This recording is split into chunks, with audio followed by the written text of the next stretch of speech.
পড়াই কমপক্ষে 12 বছর লেখাপড়া করার পরে যখন তাদের যোগ্যতা হয় এই বুঝার, তখন হলো আমরা তাদের সামনে এই বিষয় নিয়ে আলোচনা করি। এখন এই 12 বছরের জায়গায় যারা 12 দিনও মাদ্রাসায় পড়েননি তাদের সামনে যদি আমাকে এই মাসালা আলোচনা করতে হয়, তাহলে এই মাসালা আমাদের জন্য যেমন বুঝানো কষ্টকর, আর সেই রকম আমরা যতই সহজ ভাষায় উপস্থাপন করার চেষ্টা করি এরপরেও আপনাদের জন্য বোঝাও কষ্টকর। কিন্তু এই অবস্থার মুখোমুখি আমরা আসলে হইলাম কেন? এই অবস্থার মুখোমুখি হইলাম কেন একটু উদাহরণে বোঝে। তাহলে আমরা চিকিৎসা নেওয়ার জন্য ডাক্তারের কাছে যাই, অসুস্থ যখন হই, অসুস্থ হইয়া চিকিৎসা নেওয়ার জন্য ডাক্তারের কাছে যাই। তো সর্বশ্রেণীর মানুষই যারা অসুস্থ হয়, এ শিক্ষিত হোক অশিক্ষিত হোক, চাই নিজে ডাক্তার হোক ইঞ্জিনিয়ার হোক, অসুস্থ হইলে আমরা চিকিৎসা নেওয়ার জন্য ডাক্তারের কাছে যাই।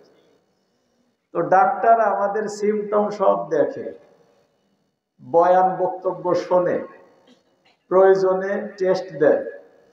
এ দেওয়ার পরে ডাক্তার তার অভিজ্ঞতা থেকে রোগও নির্ণয় করে। আর এই একই রোগের জন্য কথার কথা 10 পদের ঔষধ আছে। একই রোগের জন্য 10 পদের ঔষধ আছে। এই শীতকালে সর্দি লাগছে, ওই হিস্টাসিন ঔষধ আছে, সিনামিন আছে, ফেনারগেন আছে, অ্যালাট্রল আছে, বিভিন্ন পদের ঔষধ আছে।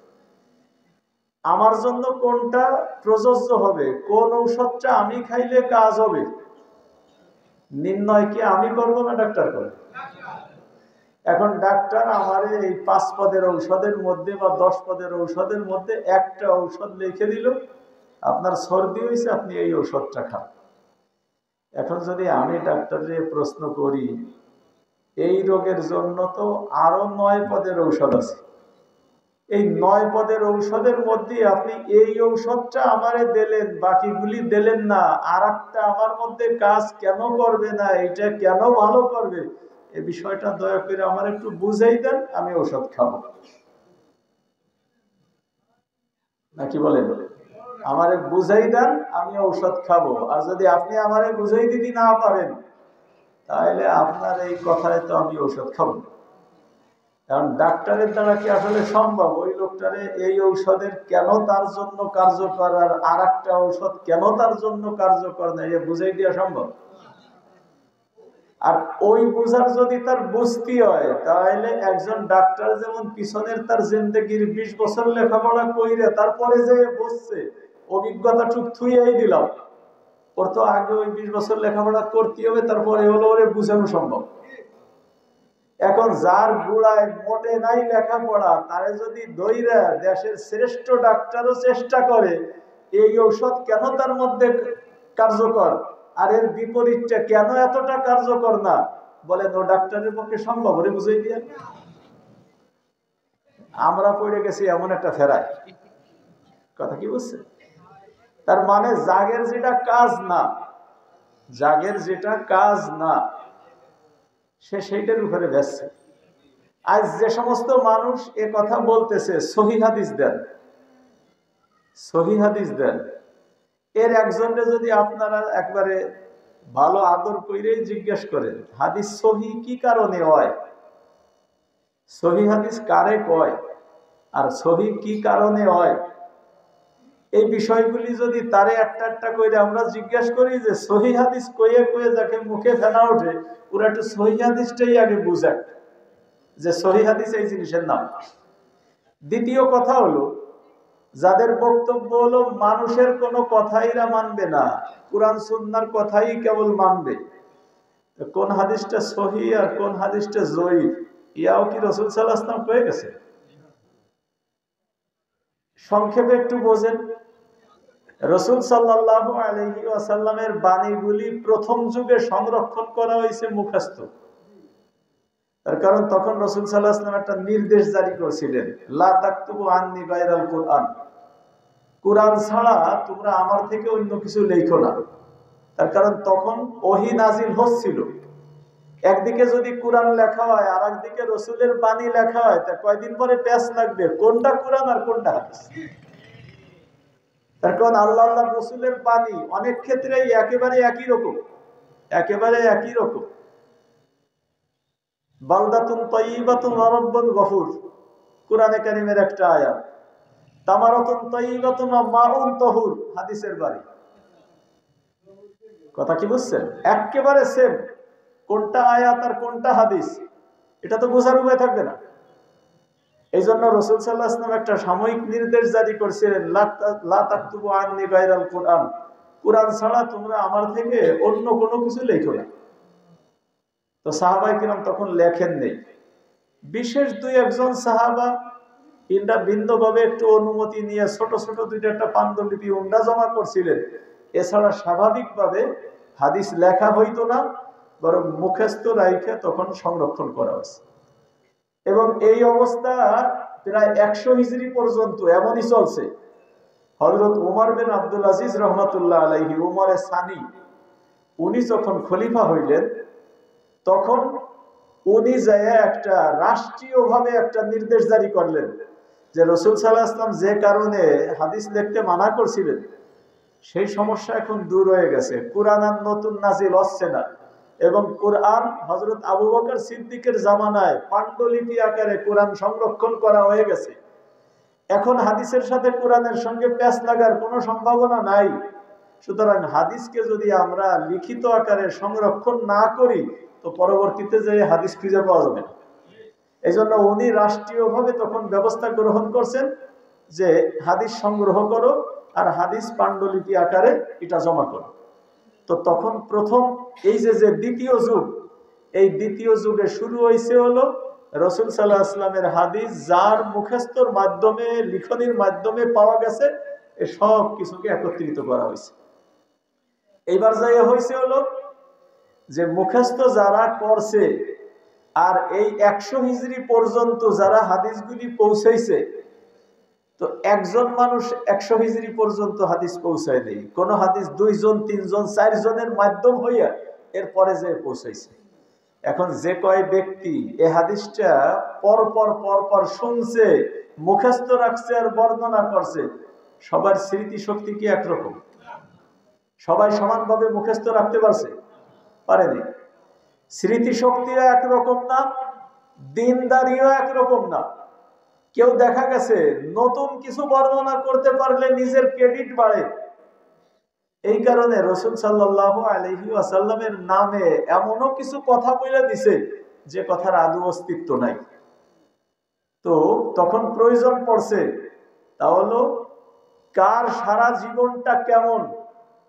এই ব্যক্তি তার 100টা হাদিস বর্ণনা আছে, 200 হাদিস বর্ণনা আছে, 1000 হাদিস বর্ণনা আছে, তার এই বর্ণনার সাথে ব্যাপক হারে বর্ণিত হাদিসের কোনো তারতম্য ঘটে কিনা এ থেকে চিহ্নিত করা হয়েছে এ লোকটা যথাযথভাবে মুখস্থ রাখতে পারছে নাকি স্মৃতিশক্তির দুর্বলতা আছে, কোন মানুষের দিনদারির ঘাটতি আছে কিনা।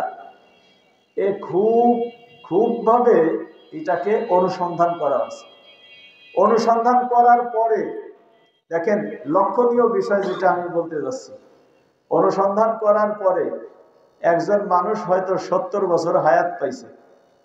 এই 70 বছরের হায়াতে তার দিনদারি আর তার স্মৃতি শক্তি, এই সব বিষয়কে পর্যালোচনা করে তার সম্পর্কে মুহাদ্দিসিনে কিরাম কথা বলছেন একটা, তা হলো লোকটা গ্রহণযোগ্য নাকি অগ্রহণযোগ্য।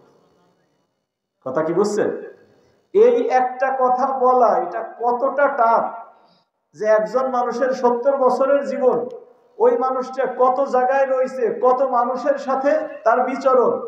আমাদের সমাজেই যদি একজন মানুষ নিয়ে আলোচনা ওঠে, 10 জন মানুষ তার সম্পর্কে মন্তব্য করে, তো কেউ বলবে যে এ যুগের আব্দুল কাদের জিলানী, আর কেউ বলবে শয়তানরে যদি জিন্দা দেখা যাইতো তা ওরে দেখলি হইতো নাকি। কোন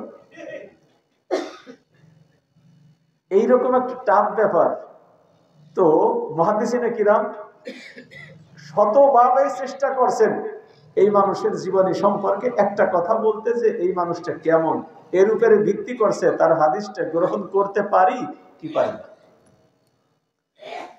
যারা এ সম্পর্কে, এই বিষয় সম্পর্কে যাদের লেখাপড়া নাই, এরা মুহাদ্দিসিনে কিরামের কোন একজনকে হয়তো ফলো করে, এই হাদিসটা উনি বলছেন সহি, এরা নাসন দিল হয় এই হাদিসটা সহি।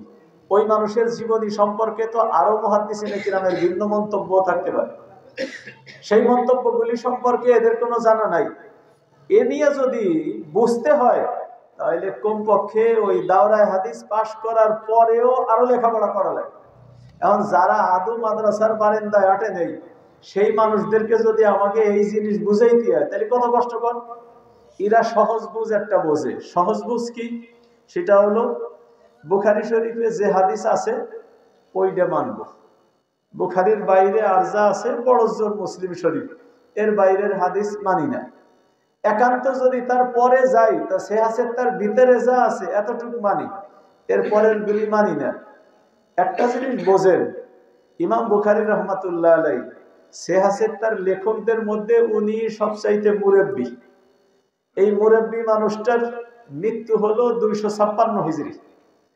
256 হিজরিতে মৃত্যুবরণ করছেন। 248 হিজরিতে উনি ওনার বুখারী শরীফের প্রথম প্রকাশ ঘটাইছেন। 248 হিজরি মানে কি? 250 হিজরি। 248 হিজরি মানে কি? 250 হিজরি। আচ্ছা বলেন, এখন যদি আমাদের সামনে এইটাকে একটা নীতিমালা হিসেবে নিতে হয় যে বুখারীতে যে হাদিস পাবো ওইটা আমরা গ্রহণ করব, তাহলে এই 250 হিজরির আগের যে মানুষগুলি দুনিয়ার থেকে বিদায় নিয়ে গেছে তারা জান্নাত পাইছে কোন হাদিস মাইনে? তখন তো বুখারী শরীফের অস্তিত্ব ছিল না, বুখারী শরীফ লেখা হয়েছে তো তারপরে। তাহলে যারা এ দাবি করে যে প্রত্যেকটা বিষয় বুখারী শরীফের হাদিস পাইলে ওইটা মানবো, অন্যটা পাইলে সেটা আর মানবো না, বুখারীর সাথে যদি কোনো হাদিসের প্যাচ লাগে তাহলে সেইটা মানবো না, এই হলো যাদের মানসিকতা, যাদের দাবি। তা 250 বছর পর্যন্ত যে মানুষগুলি দুনিয়ার থেকে আমল করে বিদায় নেছে এবং সাহাবায়ে কিরাম সহ পরবর্তী যারা ছিলেন, এই মানুষগুলির অবস্থান আমরা কোন জায়গায় বলবো? তারা তো বুখারী দেখেও নাই, মানতেও পারেনি।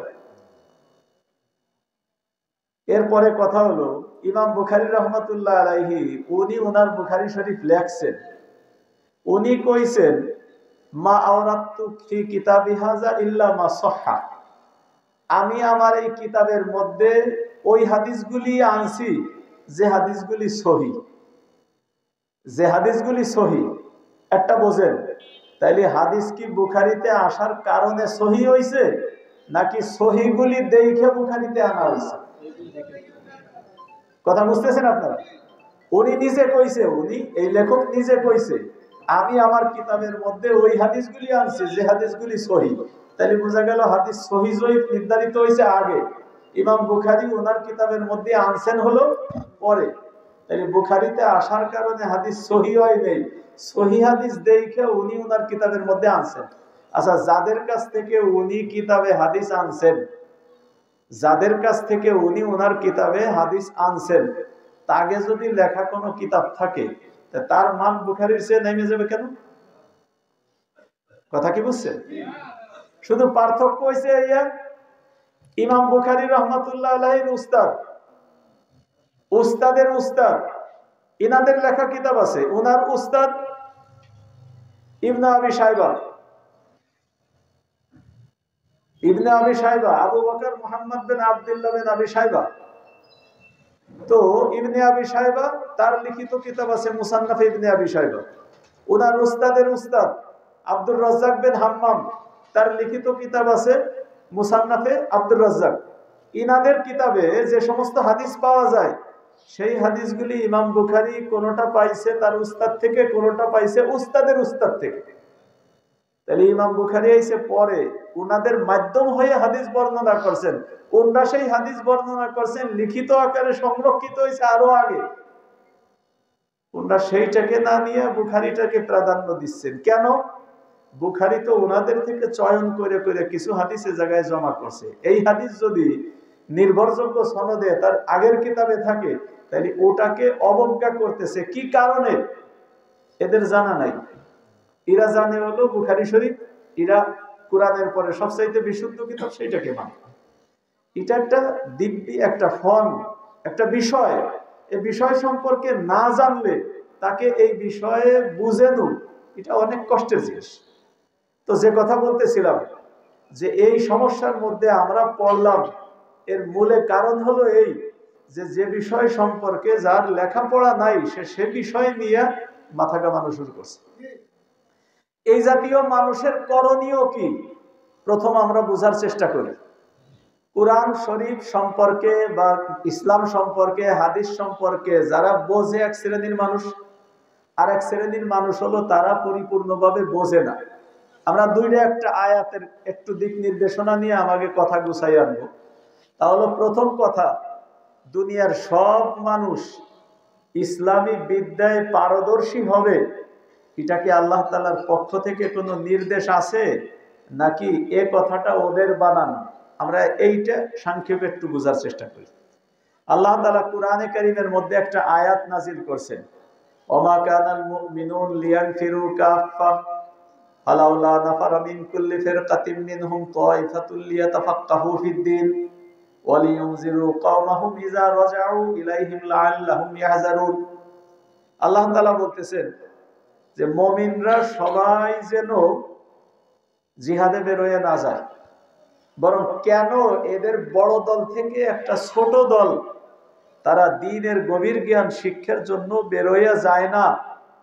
যখন তারা দ্বীনের গভীর জ্ঞান শিক্ষা করে নিজ কওমে ফিরবে, তখন যেন তার কওমের লোকজনকে সতর্ক করে যাতে তারা জাহান্নাম থেকে বাইচে যায়। এই আয়াতের মধ্যে, সূরা তাওবার আয়াত, এই আয়াতের মধ্যে আল্লাহ তাআলা কি বলতে চাচ্ছেন? প্রথমে হলো কেন প্রত্যেকটা বড় দল থেকে একটা ছোট দল দ্বীনের গভীর জ্ঞান শিক্ষার জন্য বের হয়ে যায় না। তাহলে দ্বীনের গভীর জ্ঞান শিক্ষা আর প্রাথমিক জ্ঞান শিক্ষা আগে দুটো ভাগ করে। প্রাথমিক জ্ঞান শিক্ষা করা এটা সব মুসলমানের জন্য জরুরি। সে নামাজ কিভাবে পড়বে, ওযু কিভাবে করবে, গোসল কিভাবে করবে, রোজা কিভাবে রাখবে, এই বিষয়গুলি যদি না জানে তাহলে তো সে আমল করতে পারবে না। এই জন্য প্রাথমিক জ্ঞান শিক্ষা সবার জন্য জরুরি, যেটা আল্লাহ তাআলা রাসূল সাল্লাল্লাহু আলাইহি ওয়াসাল্লাম বলেন, তলাবুল ইলমি ফারিজাতুন আলা কুল্লি মুসলিম। দ্বিতীয় হলো দ্বীনের গভীর জ্ঞান শিক্ষা করা, সূক্ষ্ম কোনো মাসালা, এই যার মধ্যে এখন আমরা আছি, কোন হাদিসের ভিত্তিতে এই আমল নির্ধারণ হইল, এই আমলের পন্থাটা কেমন হবে, তা হাদিসের ভাষ্য অনুযায়ী কি বুঝায়, এসব কিন্তু প্রত্যেকজন মানুষের বোঝার মতো জিনিস না। এটা হলো যারা ধর্মীয় জ্ঞানে পারদর্শী তারা বুঝবে, জনসাধারণকে তারা বলবে। তো যে বিষয়টা এখানে আল্লাহ তাআলা বলতেছেন যে দ্বীনের গভীর জ্ঞান শিক্ষার জন্য কোন একটা ছোট দল কেন বের হয়ে যায় না, তো দ্বীনের গভীর জ্ঞান শিক্ষা করা যদি প্রত্যেকজন মুসলমানের দায়িত্ব হইতো, তাহলে আল্লাহ তাআলা ছোট দল নিয়ে বের হইতে কবে তো হলো সব মানুষ বের হয়ে যাবে।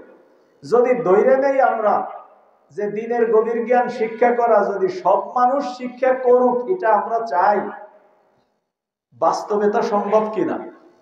কয় দেখেন, এমনি আমরা কয়ে দিলাম সম্ভব না, ওটা না, আমি একটু বুঝানোর চেষ্টা করি। এই ধর্মীয় জ্ঞানে যদি পারদর্শী হইতে হয়, তার ক্ষেত্র হলো মাদ্রাসা। মাদ্রাসায় আগে লেখাপড়া করতে হবে, কুরআন সুন্নাহ পড়তে হবে, তারপরে তার উপরে পিএইচডি করতে হবে, এরপরে যে এসে সূক্ষ্ম জ্ঞানী হবে। এখন এই যে মাদ্রাসায় যত মানুষ পড়ে আর পড়ায়, এই মানুষগুলিতে মাদ্রাসার যে সহযোগিতা লাগে, মাদ্রাসার চাইল লাগে, বোর্ডিং এ পাকানো লাগে, থাকার জন্য ঘর লাগে, যদি সব মানুষই মাদ্রাসার ছাত্র হয়, তাহলে বোর্ডিং এ খানা পাকাবে কিনা? সেনাবাহিনীতে যত লোক রিক্রুট হয়, যত লোক ঢোকে, সবাই কি যুদ্ধ করে? কেউ চিকিৎসা দেয়, কেউ পরিকল্পনা নেয়, কেউ এদের খানা পাকায়, কেউ গাড়ি চালায়, এই সব মিলে কিন্তু সেনাবাহিনী। যুদ্ধ করার মানুষ সবাই না, কথা কি বুঝছেন? তো দ্বীনের গভীর জ্ঞান শিক্ষা করার জন্য যে মাদ্রাসা, যদি এই মাদ্রাসায় সবাই লেখাপড়া করে গভীর জ্ঞান অর্জন করতে চায়, ওদের খানা পাকানো কিরা করবে? ওদের বিল্ডিং কে বানাবে? ওদের প্রয়োজনে চিকিৎসা কে দেবে? বোর্ডিং এর চলাফেরার কাজ কে করবে? এই কাজে যদি লোক লাগানো লাগে, তাহলে তারা ধর্মীয় জ্ঞানে গভীর জ্ঞানের মালিক হবে, তারা কি করে হবে? তাহলে এরপরে এই বোর্ডিং এ যে মাদ্রাসা চালানোর জন্য যে বছরে কোন কোন মাদ্রাসায় 1 কোটি 2 কোটি 5 কোটি টাকা লাগে, এই টাকাগুলি দেয় কারা? কেউ বাজারে ব্যবসা করে তারা দেয়, কেউ বড় চাকরি করে তারা দেয়, যারা কৃষি খামার করে তারা দেয়। কারণ সব মানুষ যদি মাদ্রাসার হয় তো ছাত্র, না হইলে শিক্ষক, তাহলে এ জায়গায় যোগান কারা দেবে? কথা কি বুঝছেন? এটা সম্ভব? তাহলে আল্লাহ তাআলা কিন্তু এমন কোন হুকুম দেন নেই যা মানুষের দ্বারা সম্ভব না। বরং আল্লাহ তাআলা বলছেন একটা ছোট সংখ্যক দল, একটা ছোট্ট একটা দল, তারা গভীর জ্ঞান শিক্ষা করবে। অবশিষ্ট মানুষের জন্য দরকার হলো তাদেরকে সহযোগিতা দেয়া, যাতে তারা আলেম হয়ে আমাদেরকে দিক নির্দেশনা দিতে পারে। এবার আল্লাহ তাআলা পরবর্তী কাজের কথা কইছেন, ওয়ালিয়ুনজিরু কওমাহুম ইযা রাজাউ ইলাইহিম। যখন তারা গভীর জ্ঞান শিক্ষা করবে, করার পরে যখন তারা বাড়িতে ফিরবে, এলেম শিক্ষা হইছে, এবার তাদের কাজ হলো জনসাধারণকে যেন তারা সতর্ক করে যাতে ওরা জাহান্নাম থেকে বাইচে যায়। তাই দেখেন আল্লাহ তাআলা ব্যবস্থা নিছেন, সাধারণ মানুষকে জাহান্নাম থেকে বাঁচানোর জন্য জিম্মাদারি দিবেন হলো ওই মানুষগুলির উপরে যারা দ্বীনের গভীর জ্ঞান শিক্ষা করে। এখন যারা গভীর জ্ঞান শিক্ষা করে মানুষের কাছে দ্বীন সম্পর্কে বলল, অন্য মানুষ জাহান্নাম থেকে মুক্তি পাবে, তো তাদের কথা মানলি না না মানলি? মানলি। এখন সাধারণ মানুষের একটা জিম্মাদারি এই আয়াতের মধ্যে বোঝা গেছে, সেটা হলো আলেমরা যে কথা তাদেরকে বলবে, এদের কাজ হলো সেই কথা মাইনে জাহান্নাম থেকে বাঁচা। আলেমদের একটা জিম্মাদারি বোঝা গেছে, সেটা হলো দ্বীনের গভীর জ্ঞান শিক্ষা কইরা জনসাধারণের কাছে দ্বীনের সঠিক কথাটা বলা। তাইলে আল্লাহ তাআলা ভাগ দুইটা করে দিয়েছেন না?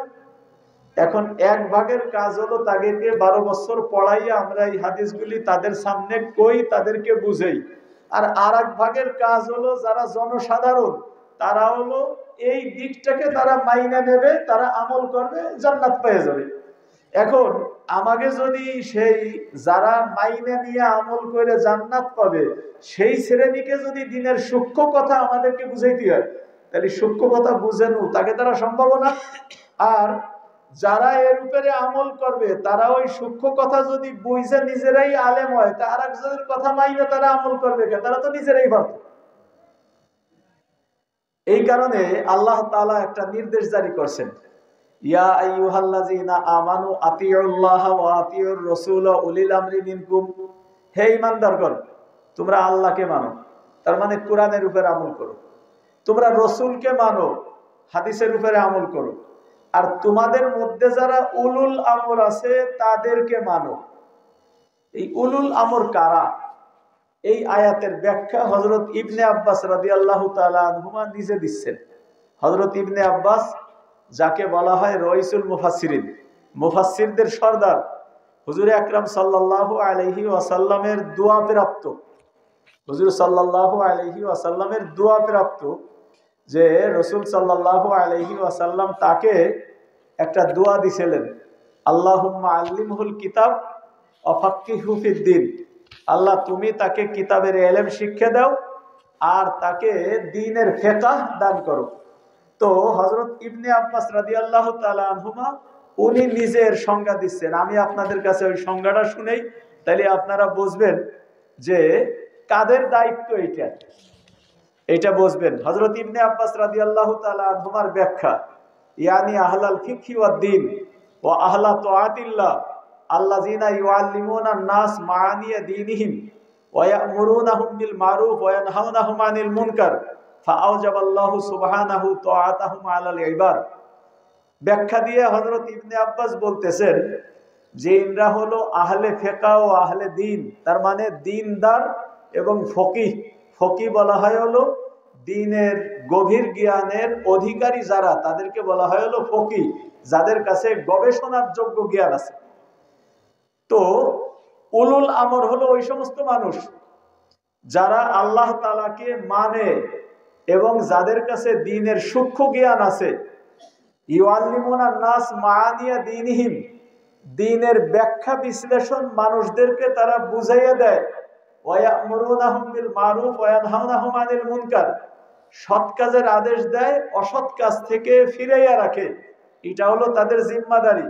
এবার শেষে যে বলতেছেন ফাআওজাবাল্লাহু সুবহানাহু তাআতাহুম আলাল ইবাদ, সাধারণ মানুষের উপরে আল্লাহ তাআলা ওয়াজিব করে দিবেন, আবশ্যক করে দিবেন এই জাতীয় মানুষের অনুকরণ করা, এই জাতীয় মানুষের অনুকরণ করা।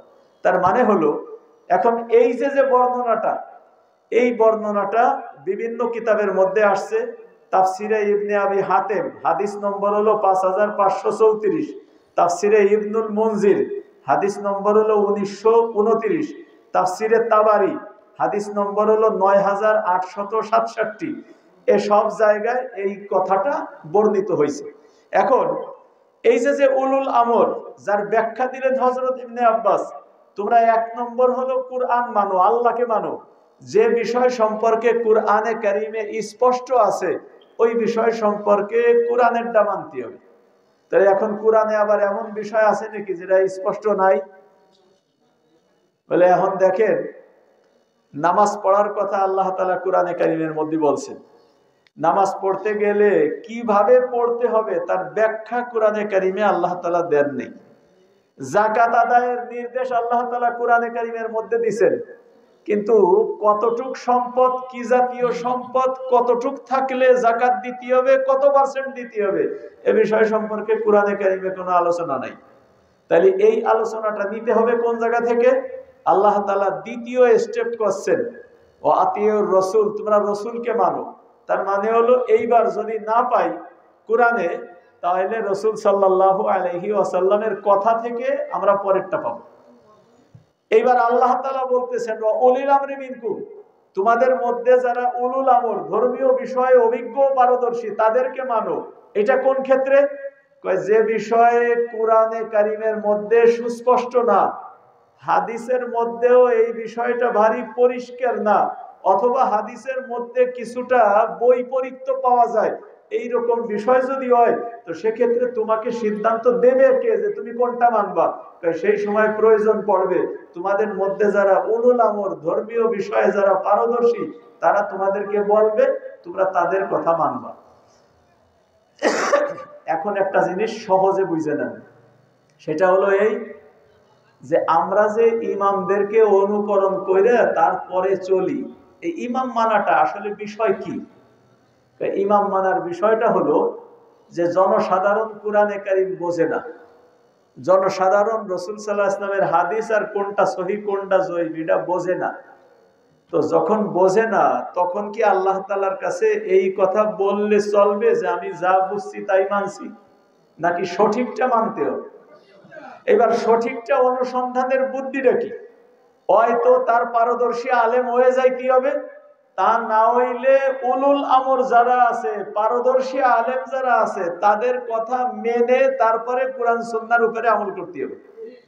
আমলটা হবে কোরআন সুন্নাহর উপরে, আমলটা হবে কোরআন সুন্নাহর উপরে, কিন্তু ওই আমলের ধরনটা নিতে হবে উলুল আমরদের ব্যাখ্যা থেকে। তাহলে আমরা আমল করব কোরআন সুন্নাহর উপরে, কোরআন সুন্নাহ বাদে ভিন্ন কারো অন্ধ অনুকরণের নাম তাকলিদ না, মাযহাব মানা না, বরং কোরআন সুন্নাহকে আমার মন গড়া মানার চাইতে যিনি কোরআন সুন্নাহয় পারদর্শী, তার ব্যাখ্যা সহ কোরআন সুন্নাহকে সঠিকভাবে মানার নাম হলো ইমাম মানা। বিষয়টা কি আপনারা বুঝছেন? এর নাম হলো ইমাম মানা। তাহলে এখন একজন মানুষ ইমাম মানতে তৈয়ার না, আমরা প্রথমে তার কাছে এই কথাটাই ব্যক্ত করব যে কোরআনে কারিমে যত মাসালা আছে, যত বিধান আছে, তুমি নিজে সঠিকভাবে বোঝো কিনা? হাদিসের মধ্যে আল্লাহ তাআলা যত বিধান, রাসূল সাল্লাল্লাহু আলাইহি ওয়াসাল্লাম যত বিধান দিয়েছেন, তুমি সঠিকভাবে বোঝো কিনা? যদি কোরআন এবং সুন্নাহর সবকিছু তুমি সঠিকভাবে বোঝো, তাহলে তো তুমি নিজেই পারদর্শী ইমাম, তাহলে তো আর কারো ইমাম মানার দরকার পড়বে না। আর যদি এমন হয় যে ঠিক আছে তোমাকে সঙ্গে আমরা বাহাস করব, আমাকে আলেমকে ডাইকে আনবো, কেন ভাই? তুমি যদি এই দাবিদার হও যে ইমাম মানা জায়েজ নাই, তাহলে তোমার আর একজন ইমাম থাকবে কাজে, তুমি তারে ডাইকে আনবা। কথাটা কি বুঝছেন? যদি এমন হয় যে আমরা ইমাম মানি না, আমরা নিজেরা বুঝবো কোরআন সুন্নাহ, নিজেরা মানবো, তাই যদি তোমার দাবি হয়, তা তুমি বসবা, তুমি আর একজনের ডাইকে আনবা কেন? এরপরে আল্লাহ আল্লাহর রসুল কি তর্জমা দিছেন না আরবি ভাষা দিছেন? আরবি ভাষা। যদি বাংলা অনুবাদ গুলি সামনের থেকে সরাই ফেলানো হয় তাহলে তো দেখা যাবে না আহলে হাদিস কিরা কিরা, ইমাম মানে না তারা নিজেরা মানে, এইরকম কিরা কিরা, তা তো সহজে দেখা যাবে। কোরআন শরীফের সঠিক তিলাওয়াত এইটাই পারবে না কতজনে। হাদিস যখনই এই যে আরবি হাদিস যার জের জবর নাই, এই জের জবর ছাড়া যদি হাদিস সামনে দেওয়া হয় তা পড়তে পারবে এইরকম মানুষ তো অঞ্চলে খুঁজে পাওয়া যাবে না। তাহলে যারা দাবিদার যে আমরা কোনো ইমাম মানি না, সরাসরি কোরআন সুন্নাহ কি কয় তাই মানি, কোরআন সুন্নাহ তো অনুবাদ কয় না, কোরআন সুন্নাহ তো সরাসরি আরবিতে কয়। রাসূল সাল্লাল্লাহু আলাইহি ওয়াসাল্লামের ভাষা ছিল কি? আরবি। হাদিসের ভাষা আরবি, কোরআনের ভাষা আরবি। তাহলে আরবি বুখারী খুলে দেই, এই জায়গা থেকে কোন হাদিসটা তোমার পক্ষে দলিল ওই হাদিসটা তুমি দেখাও। হ্যাঁ, আরবি বুখারী খুলে দেই, কোন হাদিসটা তোমার দলিল তুমি সেই হাদিসটা দেখাও। এই হাদিসের উপরে মুহাদ্দিসিনে কিরাম কি মন্তব্য করছে, মুহাদ্দিসদের মন্তব্য তুমি মানবা কেন? যদি তুমি মুহাদ্দিসকে মন্তব্য মানো তা মুহাদ্দিসের ইমাম আবু হানিফারে মানতে তোমার কি সমস্যা? তাহলে বোঝা গেল যে এটা কোরআন সুন্নাহ মানার উত্তম পদ্ধতি হিসেবে মানা না, সমাজে নতুন একটা দল খাড়া করার জন্য হলো এটা মানা। এই নতুন দল কায়েম করে তারপরে মুসলিম উম্মার মধ্যে বিভেদ সৃষ্টি, এটাকে আমরা কোনো ক্রমেই প্রশ্রয় দেই না। যদি আজ কোন ডাক্তারে যদি নতুন কোন ঔষধের আবিষ্কার ঘটায়, এই ঔষধের প্রকাশটা আগে কি সাধারণের কাছে করে না ডাক্তারদের কাছে করে? তার কারণ এর মধ্যে কোনো ভুল ভ্রান্তি আছে কিনা, কোনো জিনিস আছে কিনা সব জিজ্ঞাসাবাদ এ হবে হলো আগে ডাক্তারদের মজলিসে, এরপরে হলো যদি ও জায়গা থেকে ছাড়পত্র পাওয়া যায় তখন হবে হলো জনসাধারণের সামনে। ইঞ্জিনিয়াররা যদি নতুন কোন সূত্রের আবিষ্কার ঘটায় আগে কাকের সামনে যায়? ইঞ্জিনিয়ারদের সামনে। কিন্তু একটা দুঃখের বিষয় যে কোরআন সুন্নাহ মানার যদি নতুন কোন পদ্ধতির আবিষ্কার হয় তাহলে এই পদ্ধতি সম্পর্কে তো আগে আলোচনা পাবে উলামায়ে কিরাম, কিন্তু উলামায়ে কিরাম থেকে এরা দূরে থাকে। এদেরকে যদি বলা হয় যে তুমি কি করছো সেই বিষয়গুলি আসো মাদ্রাসায় চলো, শামসুল উলুম মাদ্রাসায় হুজুরের কাছে যাইয়া তারপরে তুমি বুঝাই দাও, যদি ওখানে বুঝাই দিতে পারো তো আমরা মাইনে যাবো, এরা ভুলেও মাদ্রাসার দিকে আসবে না। এরা ওই সমস্ত মানুষকে টার্গেট করবে যে মানুষগুলি কোরআন সুন্নাহ বোঝে না, আরবি বোঝে না, পারে না, তাদের সামনে পেশ করবে। তাহলে সত্যি যদি স্বচ্ছতা এদের উদ্দেশ্য হইতো, স্বচ্ছতা উদ্দেশ্য হইলে তো তারা আলেমদের কাছে এই বিষয়টা পেশ করতো, কিন্তু আলেমদের কাছে পেশ না করে জনসাধারণের সামনে এটাকে বিভ্রান্তি ছড়ানো, এটা কোন নেই সদিচ্ছা অথবা কোনো নেট নিয়ে এটা বোঝার উপায় নাই। এরপরে দেখেন আরেকটা দিক আমি পেশ করে আমার কথা শেষের দিক যাচ্ছি, টাইম আসলে অনেক হয়ে গেছে। আরেকটা বিষয় তা হলো যে বুখারী শরীফের মধ্যে একটা হাদিস আসছে, রাসূল কারীম সাল্লাল্লাহু আলাইহি ওয়াসাল্লাম কবর আযাব সম্পর্কে, কবর আযাবের বিষয় নিয়ে একটা হাদিস বলতেছেন। তাহলে মুনকার নাকির যখন আসবে আয়েশা তারপরে মুর্দারকে জিজ্ঞাসা করবে, জিজ্ঞাসা করার পরে তো মুর্দার জবাব দেবে, তো জবাব দেওয়ার পরে যাইয়া যে কথা ফেরেশতারা ওই মুর্দারকে বলবে সেই কথাটা বুখারী শরীফের মধ্যে আসছে। সেটা হলো কি, লা দারাইতা ওয়ালা তালাইতা। দেখেন আমি এই হাদিস বুখারী শরীফ থেকে পড়তেছি যে যখন ওয়াম্মাল কাফির আবিল মুনাফিক ফায়াকুল, কাফের বা মুনাফিক যাদেরকে জিজ্ঞেস করা হবে তখন তারা জবাবে বলবে লা আদরি। এ তো আপনারাও বোঝেন, লা আদরি মানে সম্পর্কে আমি কিছু জানি না। কুনতু আকুলু মা ইয়াকুলুন নাস, মানুষ যা কইতো আমিও তাই কইতাম, মানুষ যা কইতো আমিও তাই কইতাম, আমি এর প্রকৃত জানি না। ফায়ুকাল লা দারাইতা ওয়ালা তালাইতা, তুমি প্রকৃত বিষয় জানো নাই আর জাননেওয়ালাদের অনুকরণও করো নাই। সুম্মা ইউযরাবু বিমিতরাকাতিন মিন হাদিদ, অতঃপর লোহার মুগুর দিয়ে তাকে পিটেন দিয়া হবে যরবাতান বাইনা উযুনাইহি, কানের পট্টিতে। ফায়াসিহু সাইহাতান ইয়াসমাউহা মা ইয়ালিহি ইল্লা সাকালাইন, মানুষ আর জিন ব্যতীত তাদের চিৎকারের আওয়াজ অন্য সবাই শুনবে। এই হাদিসটার ব্যাখ্যায়, এটা হলো বুখারী শরীফের মধ্যে আসছে, ইসলামী ফাউন্ডেশনের হাদিস নম্বর 1257। ইসলামী ফাউন্ডেশন যে অনুবাদ করছে বুখারীর, তার নম্বর 1257। এর সংক্ষিপ্ত ব্যাখ্যায় মোল্লা আলী কারি রহমাতুল্লাহ আলাইহি উনি মেরকাতের মধ্যে বলছেন, লা দারাইতা আই লা আলিমতা মা হুয়াল হক ওয়াস সাওয়াব, যে তুমি জানো নাই, এ কথার অর্থ হলো সঠিক কোনটা, গ্রহণযোগ্য কোনটা, এই বিষয়টা তুমি জানো নাই। ওয়ালা তালাইতা, তালাইতার অর্থ হলো লা তাবিতা নাজিন, ইয়ানি মা ওয়াকা মিনকা তাহকিক ওয়াত তাসদীক ওয়ালা সাদারা মিনকাল মুতাবাআত ওয়াত তাকলিদ, যে নাজি মুক্তিপ্রাপ্ত যে দল, সেই দলের অনুকরণও তুমি করো নাই।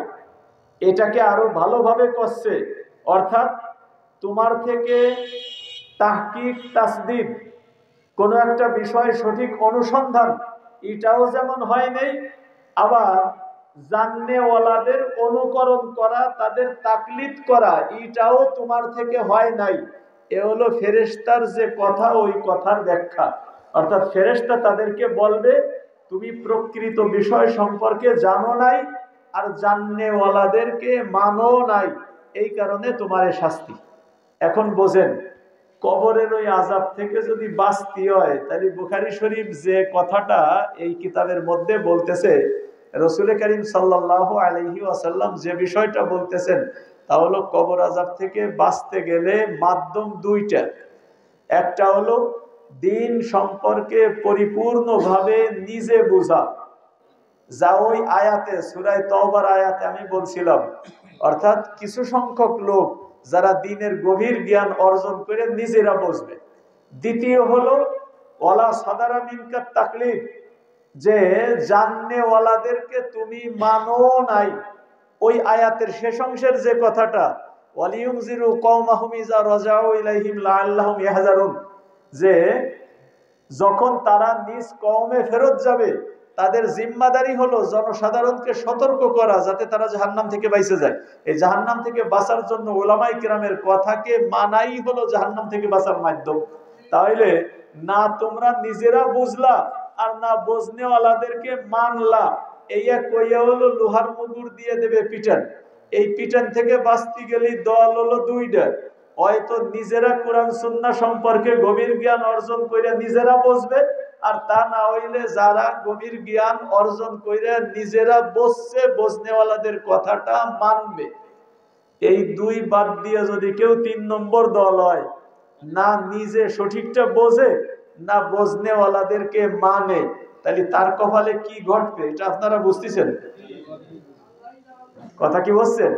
এই জন্য আমাদের কথা হলো এই, যে আমরা যে ইমামকে অনুকরণ করি, এটা আন্দাকুন্দে অনুকরণ করি না, বরং রাসূল করিম সাল্লাল্লাহু আলাইহি ওয়াসাল্লামের কথা, আল্লাহ তাআলার কথা, এর ভিত্তিতে করি। 3 নম্বর আমি আর একটা আয়াত কইয়া শেষ করতেছি, একেবারে সূরা ফাতিহা, ইহদিনাস সিরাতাল মুস্তাকিম। আল্লাহ আমাদেরকে সিরাতে মুস্তাকিমের হিদায়াত দান করেন।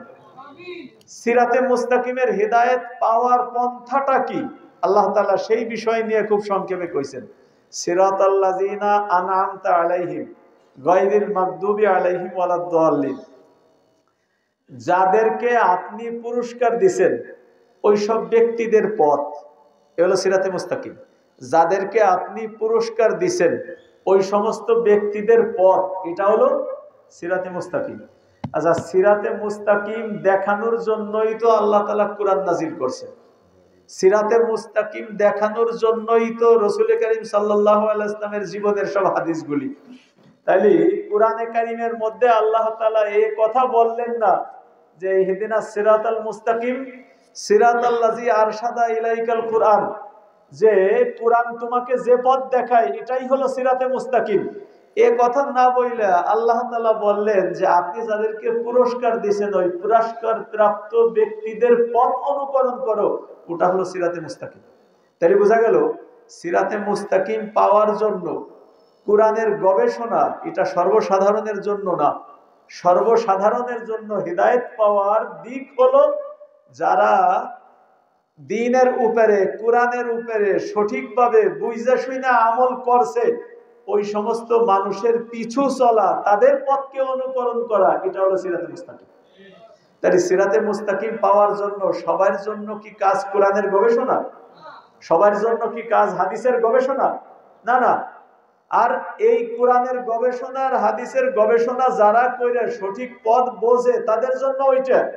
আর যারা এর গবেষণা করার যোগ্যতা রাখে না, আল্লাহ তাআলা তাদের জন্য পথ দেখাই দিয়েছেন সিরাতাল্লাযিনা আনআমতা আলাইহিম, যাদেরকে আপনি পুরস্কার দিয়েছেন তাদের পথ অনুকরণ করে চলেন, এটা হলো সিরাতে মুস্তাকিম।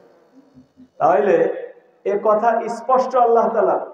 তাইলে কোরআনে কারীমের মধ্যে আল্লাহ তাআলা স্পষ্ট কথা বলে দিয়েছেন, হাদিসের মধ্যে রাসূল করিম সাল্লাল্লাহু আলাইহি ওয়াসাল্লাম স্পষ্টভাবে বলে দিয়েছেন যে যদি মানতে হয় তাহলে অবশ্যই যারা কোরআন সুন্নায় অভিজ্ঞ সাধারণ মানুষের কাজ, তাদের অনুকরণ করে চইলা তারা জান্নাতের পথ ধরবে। আর কোরআন সুন্নায় যারা পারদর্শী আলেম, তাদের কাজ হলো কোরআন সুন্নাহ থেকে তারা জীবন চলার পথ আহরণ করবে। তাইলে উম্মতের মধ্যে আল্লাহ তাআলা দুইটা ভাগ করছেন, এক ভাগ হলো জাননেওয়ালা, আর এক ভাগ হলো যাদের গবেষণার জ্ঞান ওই পর্যায়ে পৌঁছায় নেই, কোরআন সুন্নাহর সূক্ষ্ম জ্ঞান যাদের নাই তারা। এই যে কোরআন সুন্নাহর সূক্ষ্ম জ্ঞান বলতে আমরা যা বুঝেছি, এর মানে আমাদের মতো উলামায়ে কিরাম না, আমরাও কিন্তু ওই বড় উলামায়ে কিরাম যারা কোরআন সুন্নাহর গবেষণার যোগ্যতা রাখে তাদের সামনে আমরাও অনুকরণকারী। বরং এই গবেষণার জ্ঞানী হলেন ইমাম আবু হানিফা, ইমাম মালিক, ইমাম শাফি, ইমাম আহমদ, ইমাম আউজাঈ, সুফিয়ান সাউরি, আব্দুল্লাহ বিন মুবারক, ওয়াকি ইবনুল জাররাহ, ইমাম জোহরি, এ সমস্ত যারা বড় বড় মহাজ্ঞানী ছিলেন, এরা হলো কোরআন সুন্নাহর গবেষক। আর অবশিষ্ট উম্মাত হলো তাদের গবেষণাকে অনুকরণ করে পথ চলে, তাদের গবেষণাকে অনুকরণ করে পথ চলে। এক হাদিসের মধ্যে আসছে যে রাসূল সাল্লাল্লাহু আলাইহি ওয়াসাল্লাম একটা জিহাদি কাফেলা পাঠাইছিলেন। ওই জিহাদি কাফেলার মধ্যে একজন মাথায় পাথরের আঘাত লেগে মাথায় জখম হয়ে গেছে, আবার রাত্রে স্বপ্নাদেশ হয়ে গেছে।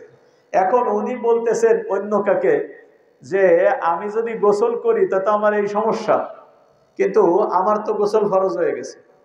তো কেউ কেউ জবাব দিছে, না, তোমার গোসল ফরজ হয়েছে, তুমি তায়াম্মুম করতে পারবে না, তোমার গোসলই করতে হবে। তো গোসল করছে, গোসল করার পরে জখমের মধ্যে পানি যাইয়া এরপর ওই লোকটার অসুস্থতা আরো বাড়ছে, অবশেষে মারাই গেছে। এই ঘটনা রাসূল সাল্লাল্লাহু আলাইহি ওয়াসাল্লামের কাছে শুনানো হয়েছে যে হুজুর অমুক অমুক ফতোয়া দিছে যে তোমার গোসল করতে হবে, আর ওই লোকটা গোসল করে অবশেষে মারা গেছে। এই হাদিসটা আসছে ইবনে মাজাহ এবং আবু দাউদের মধ্যে। রাসূল সাল্লাল্লাহু আলাইহি ওয়াসাল্লাম বলতেছেন, কতালুহু কতালাহুমুল্লাহ আলা সালু আওয়ালাম ইয়াকুন শিফাউল ইয়াসওয়াল, যে ওরা ওই লোকটারে ভুল ফতোয়া দিয়ে হত্যা করছে, আল্লাহ ওদেরকে হত্যা করবে। ওরা ভুল ফতোয়া দিয়ে ওই লোকটারে হত্যা করছে, আল্লাহ তাআলা ওদেরকে হত্যা করুক। যখন তারা সঠিক জিনিসটা জানলো না, জিজ্ঞাসা কেন করলো না যে অজ্ঞতাজনিত রোগের চিকিৎসাই তো জিজ্ঞাসায়। তার মানে যারা সঠিক জিনিসটা জানে না, ওরা যদি সঠিকটা জানতে চায় তাহলে তো জিজ্ঞাসার মাধ্যমে জানতে হবে। তাহলে একদিকে সে সঠিকটা জানে না, আবার কাউকে জিজ্ঞাসা কইরে তার কাছ থেকে আমল করতেও তৈয়ার না, যা বোঝে তাই মানে, এটাই তো গুমরাহির কারণ। বুখারী শরীফের আর একটা হাদিস বলে আমি শেষ দিচ্ছি। বুখারী শরীফের হাদিসে আসছে, হযরত আব্দুল্লাহ বিন আমর ইবনে আল-আস রাদিয়াল্লাহু তাআলা আনহুর বর্ণনা, ক্বালা সামিতু রাসূলুল্লাহ সাল্লাল্লাহু আলাইহি ওয়াসাল্লাম ইয়াকুল ইন্নাল্লাহা লা ইয়াকবিজুল ইলমা ইনতিজাআন ইয়ানতাজিউহু মিনাল ইবাদ ওয়ালাকি ইয়াকবিজুল ইলমা বিকবজিল উলামা হাত্তা ইযা লাম ইউকি আলিমান ইত্তাখাযান নাসু রুউসান জুহালা ফাসুইলু ফাফতাউ বিগাইরি ইলমিন ফাদাল্লু ওয়া আদাল্লু। আল্লাহ তাআলা দুনিয়ার থেকে ইলমকে উঠিয়ে নেবেন, তবে মানুষের সিনে থেকে এটা ছিনিয়ে নিয়ে উঠিয়ে নেবেন তা না, বরং যোগ্য আলেমরা একের পর এক দুনিয়ার থেকে বিদায় নিয়ে চলে যাবে। সদস্য চলে গেছেন, আর এক সদস্য ওইরকম তৈরি হয়নি। শাইখুল হাদিস সব চলে গেছেন, আর এক শাইখুল হাদিস তার জায়গায় ওইরকম ভাবে তৈরি হয়নি। এইরকম একে একে দুনিয়া থেকে চলে যাবে। অবশেষে যখন আর আল্লাহ তাআলা দুনিয়াতে আলেম রাখবেন না, তখন হবে কি, মানুষ মূর্খদেরকে নেতা বানাবে, তাদেরকে জিজ্ঞেস করা হবে, তারা ভুল ফতোয়া দেবে, নিজেরাও গুমরাহ হবে, অন্যদেরকেও গুমরাহ করা। তাইলে গুমরাহ হওয়ার কারণ কি? গুমরাহ হওয়ার কারণ হলো ভুল ফতোয়া। আচ্ছা, আর একজনের ভুল ফতোয়া দিয়া যদি গুমরাহির কারণ হয়, আমি সঠিক জিনিস জানি না, আমি আমার সিদ্ধান্ত যদি নেই, এটা গুমরাহির কারণ না? তাহলে বোঝা গেল কোরআন সুন্নাহর গভীর জ্ঞান ছাড়া আর একজনকে ফতোয়া দিয়া যেমন নিষিদ্ধ, নিজের না বোঝা জিনিসের সিদ্ধান্ত নিজে নেওয়াও নিষিদ্ধ। এটা গুমরাহির কারণ, এটা গুমরাহির কারণ। এই কারণ থেকে যদি আমাদেরকে বাঁচতে হয়, তাহলে মুক্তির উপায় কি? মুক্তির উপায় হলো হয়তো নিজে বড় আলেম হইতে হবে, যে কোরআন সুন্নাহর গভীর জ্ঞান আমারই থাকে, অথবা গভীর জ্ঞান যার আছে, যে ভুল ফতোয়া দেয় না, এমন মানুষের অনুকরণ করতে হবে। এই দুই পন্থা ছাড়া একজন মানুষ দিনের উপরে সঠিকভাবে আমল করবে, তার 3 নম্বর পন্থাটা কোথায়? তাহলে যে মানুষরা নিজেরা কোরআন তেলাওয়াত করতে পারে না, হাদিস পড়তে পারে না, হাদিস নিজে অনুবাদ করা বোঝে না, কোরআনের অনুবাদ যদি বাংলা সামনে না থাকে তাই বোঝে না, ওই মানুষগুলিরে আপনারা কোন দলে গোনেন? বড় আলেমের দলে না মূর্খর দলে? এই মূর্খর দলের মানুষরা, তারা যদি নিজেরা সিদ্ধান্ত নিয়ে বসে যে আমরা কারো কাছে কিছু জিজ্ঞাসা করব না, কোরআন সুন্নাহ থেকে আমরা যা বুঝি তাই মানবো, তাহলে এইটা কি হেদায়েত না গুমরাহি? কথা বুঝছেন আপনারা পরিষ্কার? এটা হেদায়েত না, এটা গুমরাহি। এই গুমরাহির দিকে অগ্রসর হচ্ছে। একটা যুক্তি পেশ করে ওরা। যুক্তিটা কি? কয় যে উম্মত এক ঐক্য ছিল, এই মাযহাব এসে 4 ভাগে ভাগ করছে। মাযহাব এসে 4 ভাগে। আচ্ছা, ক্ষণিকের জন্য আমরা যদি তাকে কথাটা মাইনে নেই যে ভাগ করছে মাযহাব এসে, তাহলে উম্মতরে কয় ভাগ করছে? 4 মাযহাব না? উম্মতরে কয় ভাগ করছে? 4 ভাগ।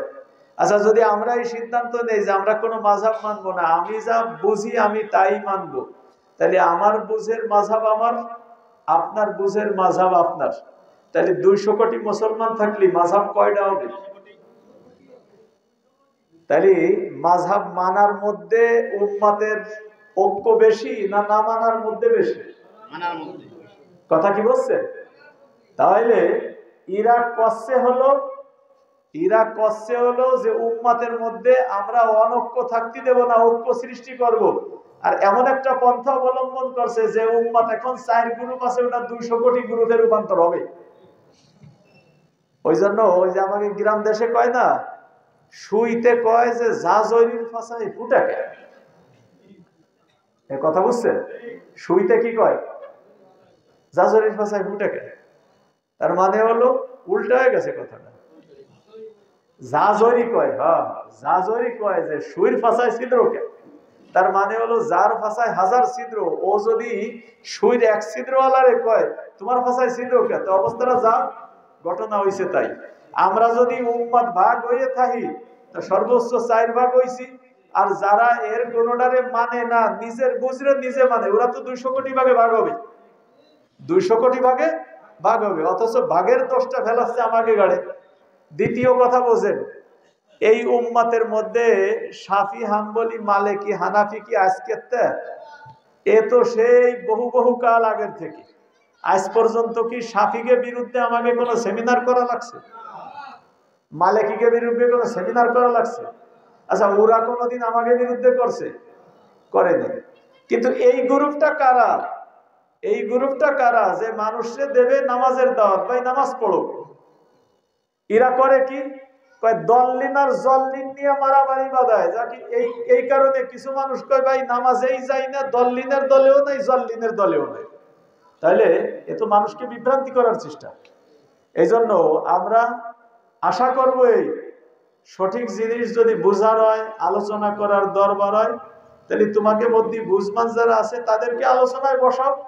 আলোচনায় বসাইয়া যদি দেখা যায় যে আমরা ভুল পথে আছি, তাহলে আমরা সঠিক পথে ফিরে যাইতে তৈরি। তোমরাও এই কথাটা কইতে হবে, যদি বোঝো ভুল পথে আছে তো ফিরে আসতে তৈরি হবো। এই যদি আলোচনায় আসে, তাহলে মানুষ বিভ্রান্ত হবে না। আলোচনা হবে ঘরোয়া পরিবেশে, সিদ্ধান্ত শুনে নেওয়া হবে যে কোনো একটা, ওইটা না এইটা।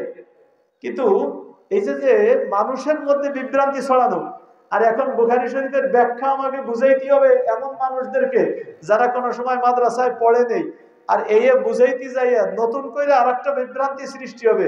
এই পরিস্থিতিকে উম্মাদকে ঠেলে দিলা কি কারণে? কি কারণে উম্মাদকে এই পরিস্থিতিতে ঠেলে দিলা? তাহলে এটা একটা চক্রান্ত, এটা হক মানার কোনো পন্থা না, এটা চক্রান্ত। হক মানতে যাইয়া দল ভিন্ন হইতে পারে, কিন্তু এর মধ্যে পরস্পর সৌহার্দ্য ভালোবাসা থাকার কথা, বিদ্বেষ থাকার কথা না। সাহাবায়ে কিরামের মধ্যে মাসআলা বুঝতে যাইয়া আলাদা হইছে, আমলের মতভেদ আছে, কিন্তু মনের ভেদাভেদ নাই। আজ মনের ভেদাভেদ তৈরি হচ্ছে কেন? এজন্য এটাকে অবশ্যই বর্জন করে দ্বীনের সহি পথে ফিরে আসতে হবে। উলামায়ে কিরামকে দ্বীনের রাহবার হিসেবে মানতে হবে। এটা যদি না মানা হয় তাহলে এটা কেমন যেন এমন, দেশের চিকিৎসা শাস্ত্রে উন্নয়ন চাই, ডাক্তারদেরকে এর সদস্য রাখা হবে না। হ্যাঁ, প্রযুক্তিগত উন্নয়ন চাই, ইঞ্জিনিয়াররা এর সদস্য থাকতে পারবে না। ঠিক এইরকমই একটা কথা যে দ্বীনের নতুন ভাবে দ্বীনের সঠিক আমল চাই, কিন্তু আলেমরা এর মধ্যে থাকতে পারবে না। হ্যাঁ, বিষয়টা কেমন যেন এমন। এই জন্য এর থেকে আমাদের ফিরে আসা দরকার। দ্বীন নিয়ে দলাদলি না, বরং উম্মাতের মধ্যে কি করে ঐক্য ধরে রাখা যায় আমাদের সেই চেষ্টা করা দরকার। আল্লাহ তাআলা আমাদের তৌফিক দান করেন যাতে আমরা সঠিক জিনিসটা